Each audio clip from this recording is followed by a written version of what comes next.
Christophe Dominici était-il perturbé? À quoi pensait l'ex-joueur du 15 de France juste avant de se donner la mort?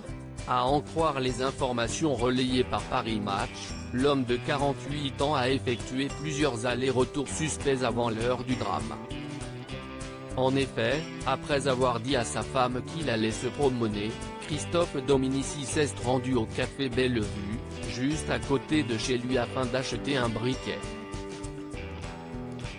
Puis, visiblement très calme ce jour du 24 novembre 2020, il s'est dirigé vers le parc de Saint-Cloud en passant devant le terrain de rugby du stade Le Galop.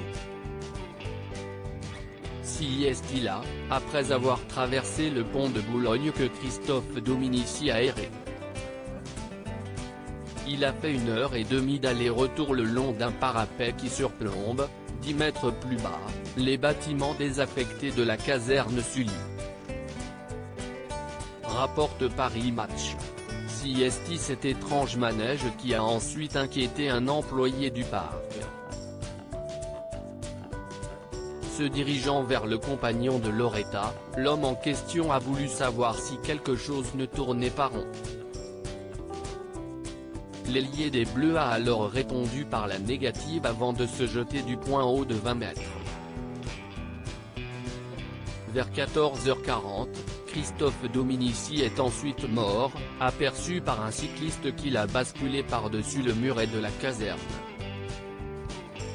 À noter toutefois qu'une enquête est actuellement en cours afin de déterminer les circonstances exactes du décès du père de famille. Seule certitude, le jour de son décès Christophe Dominici n'était plus le même homme. D'habitude aussi est-il un homme souriant, très simple, très sympa, a confié le patron du café qu'il a trouvé particulièrement silencieux.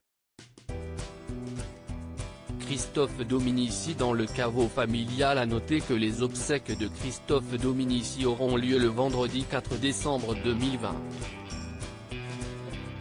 Il sera inhumé à Hyères dans le Var. Plus exactement, une messe aura lieu en son honneur à 14h30 en l'église Saint-Louis, puis le corps de Christophe Dominici sera emmené au cimetière de la Ritorte où il rejoindra le caveau familial.